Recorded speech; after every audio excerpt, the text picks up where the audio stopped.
TikTok मत बनाओ, online ludo मत खेलो, जबान और दिमाग को खराब मत करो। बदल दो सरकार को, प्रधानमंत्री को प्रधान बनाने के लायक मत छोड़ो। कहीं झूठ नहीं बोलते, कहीं धोखा नहीं देते, वो झूठ भी बोलेंगे, वो धोखा भी देंगे। नीति और धर्म में उलझे नहीं, तुम अपनी जगह पर एकदम क्लियर रहो। कंफ्यूजन का शिकार मत होना, नहीं तो औरंगजेब वाली हाल हो जाएगी।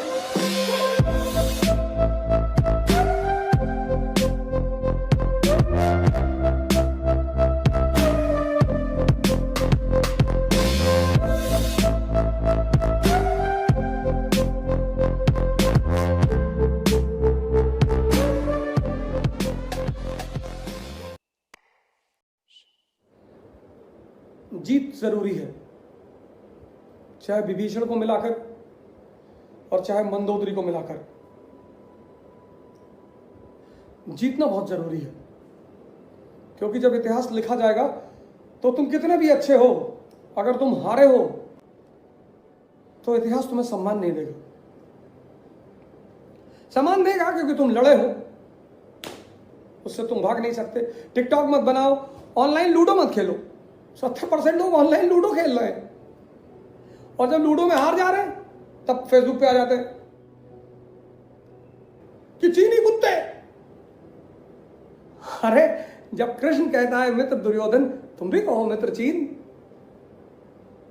और मारो निकाल कर। जबान और दिमाग को खराब मत करो।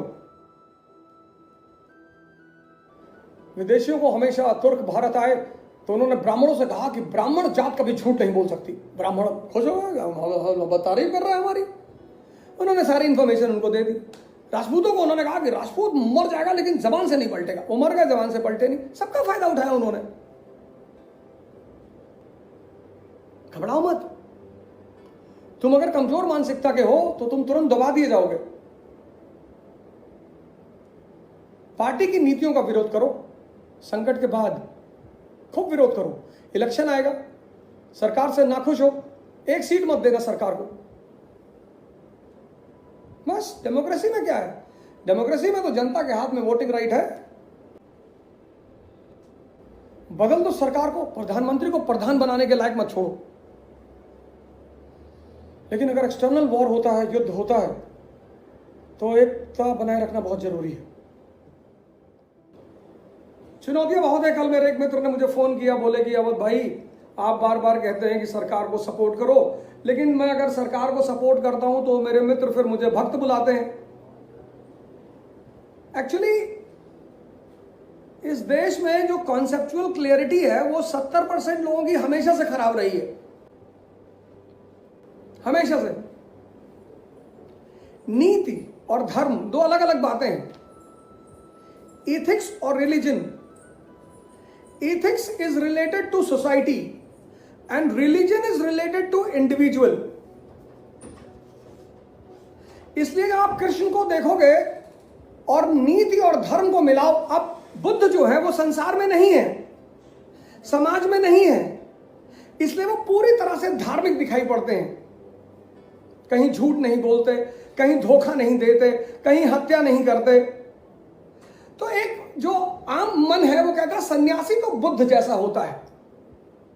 ऐसा नहीं है, वो आधा दर्शन है, आधा। बुद्ध समाज का हिस्सा नहीं है, लेकिन कृष्ण समाज का हिस्सा है। तो वो हत्या भी करेंगे, वो झूठ भी बोलेंगे, वो धोखा भी देंगे। वो कर्म का पहिया जब धरती में फंसेगा तब वो बोलेंगे अर्जुन को कि उड़ा दे। इसलिए आप इसमें उलझना मत कभी। ये जो दुश्मन है ना, दुश्मन ये हर तरफ से हमला करता है। आपने मान लीजिए अब बीजेपी से आपका नीतिगत विरोध है, मेरा भी है। मैं कौन सा बीजेपी से टिकट मांगने जा रहा हूं? मेरे बड़े सारे मित्र बीजेपी में है, हो सकता है ऑनलाइन भी होंगे। 2 4 10 सांसद मेरे बड़े अच्छे मित्र हैं। कल मैंने गायकवाड़ जी का नाम ही लिया। लेकिन मैंने कल आपसे यह भी कहा था, और ये मैं बार बार कह रहा हूं कि ideological differences does not means enmity. और मैं आज आपको इस पब्लिक प्लेटफॉर्म पे कहूंगा कि मैं किसी से टिकट मांगने नहीं जाऊंगा।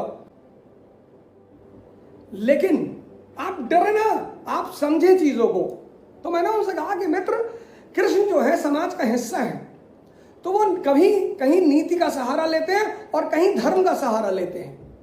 इसलिए कृष्ण को समझना थोड़ा सा मुश्किल है। मुरारी बापूजी बहुत महान संत है, मैं बड़ा सम्मान करता हूं उनका। वो भी जब वो बेचारे कहीं कहीं नहीं समझ पाए, समाज में अगर रहोगे और समाज का हिस्सा बनकर नहीं रहोगे तब मारे जाओगे। हो सकता है तुम्हारे घर में फोन की घंटी बजे और तुम्हारे घर का कोई बुजुर्ग तुमसे कहे कि कोई पूछेगा कह देना नहीं है,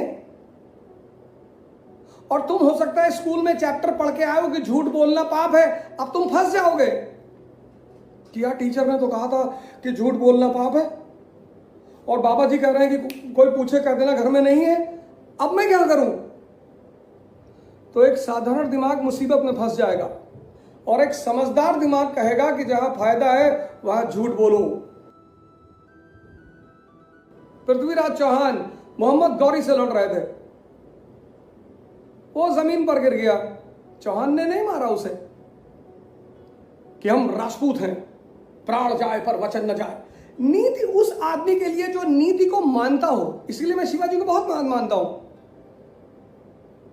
उन्होंने मुगलों के प्रति कोई नीति नहीं लगाई, कोई धर्म नहीं, बोला ये कौन सा धर्म मानते हैं, ये कौन सी नीति मानते हैं, और वो सफल रहे।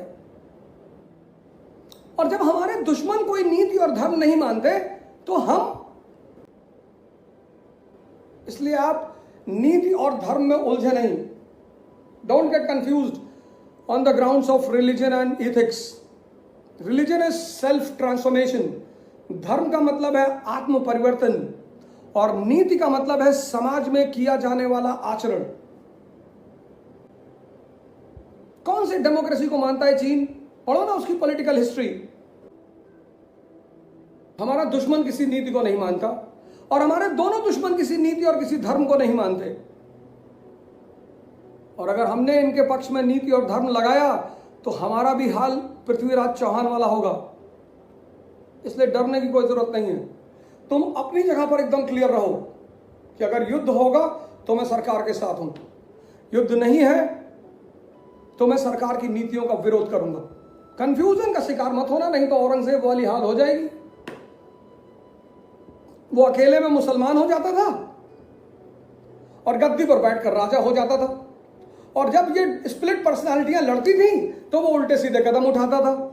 ये मैं नहीं कह रहा, ये एनसीईआरटी अभी पढ़ के सुनाऊंगा आपको।